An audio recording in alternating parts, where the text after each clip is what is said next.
होगी। चार खास मेहमान हमारे साथ जुड़े हुए हैं, एक एक करके इनका परिचय आपसे करवाते हैं। नीरज जैन साहब हैं, बीजेपी नेता, बहुत बहुत स्वागत आपका। इसके अलावा निरंजन पोद्दार जी राजनीतिक विश्लेषक के तौर पर हमारे साथ जुड़े हुए हैं। सबसे पहला सवाल निरंजन जी, सवाल मेरा यह है कि 75 साल से इस देश की आजादी के हो चुके हैं संघीय ढांचे की सरकारों में, क्या आज की तारीख में अभी तक हम ऐसी व्यवस्था नहीं बना पाए हैं कि कभी कोई प्राकृतिक आपदा आती है तो उसकी जिम्मेदारी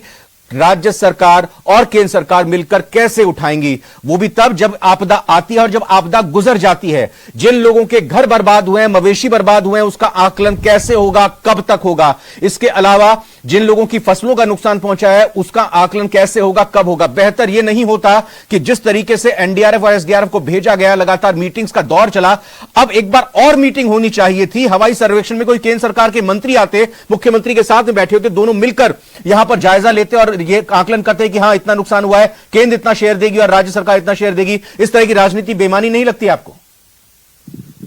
देखिए रविंद्र जी, जो आपने सवाल उठाया, मैं इस सवाल को बहुत बेहतरीन तरीके से अगर इस सवाल को मैं समझ रहा हूं और मैं बोलूं तो पिछले 75 वर्ष के अंदर चाहे भारत की विधायिका समझ लीजिए, चाहे भारत की कार्यपालिका समझ लीजिए, जब तक इनकी मानसिकता नहीं बदलेगी, और आज इनकी जो मानसिकता है,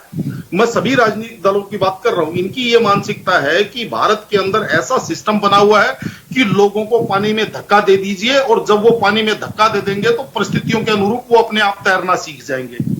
जब तक ये मानसिकता परिवर्तित नहीं होगी तब तक इन चीजों की ऐसी ही परिणति होगी। देखिए ऐसा है रविंद्र जी, ये बात मैं क्यों कह रहा हूं, ये बात मैं ये कह रहा हूं इसलिए कह रहा हूं कि जो प्राकृतिक आपदा आई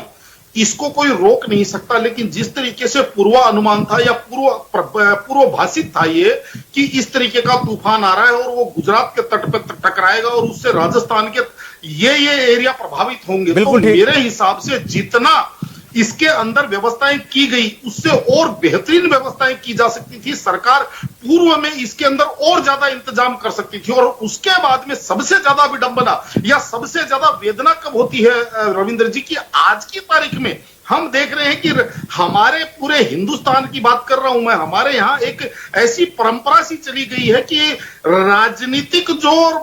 मतभेद है वो एक राजनीतिक द्वेष का रूप धारण कर रहे हैं। अरे भाई, जब राजस्थान के जो मुख्यमंत्री हैं वो राजस्थान के प्रदेश के अभिभावक हैं, ऐसी परिस्थिति के अंदर ये कह रहे हैं कि हमने चीफ सेक्रेटरी ने लेटर लिख दिया है पीएमओ को, तो राजस्थान के मुख्यमंत्री भी प्रधानमंत्री राहत कोष से कुछ मांग सकते हैं, वहां से सहायता मांग सकते हैं, कम्युनिकेशन स्थापित कर सकते हैं। लेकिन ये जो पिछले कुछ समय से मैं देख रहा हूं, पिछले 8-10 वर्षों से अंदर ये जो राजनीति के अंदर एक श्रेय लेने की होड़ जो मची हुई है कि भाई ये चीज हमने कर दी, हमने कोरोना के दौरान भी वो चीज देखी जिससे जनता का जितना ज्यादा राहत दी जा सकती है, जनता को ज्यादा लाभान्वित किया जा सकता है, जनता उतनी लाभान्वित होती नहीं है रविंद्र जी। और अगर मान लीजिए इसके अंदर केंद्र और राज्य सरकार दोनों मिलकर के अगर आपसी कोऑर्डिनेशन से, आपसी तालमेल से अगर ये इस जो प्रभावित क्षेत्र है वहां पे अगर कार्य करें तो मुझे ऐसा लगता है कि जितना इसके अंदर लोग सफर कर रहे हैं, जितना लोग प्रभावित हैं, जितने लोगों के पूरे के पूरे डंगर मर गए। एक चीज और रविंद्र जी, देखिए आपने भी देखा होगा कि बहुत सारे क्षेत्र तो ऐसे हैं राजस्थान के अंदर, ग्रामीण क्षेत्र की बात कर रहा हूं, जहां पे सूचना का भी इतना अभाव था, लोगों को इतना अवेयर करने में भी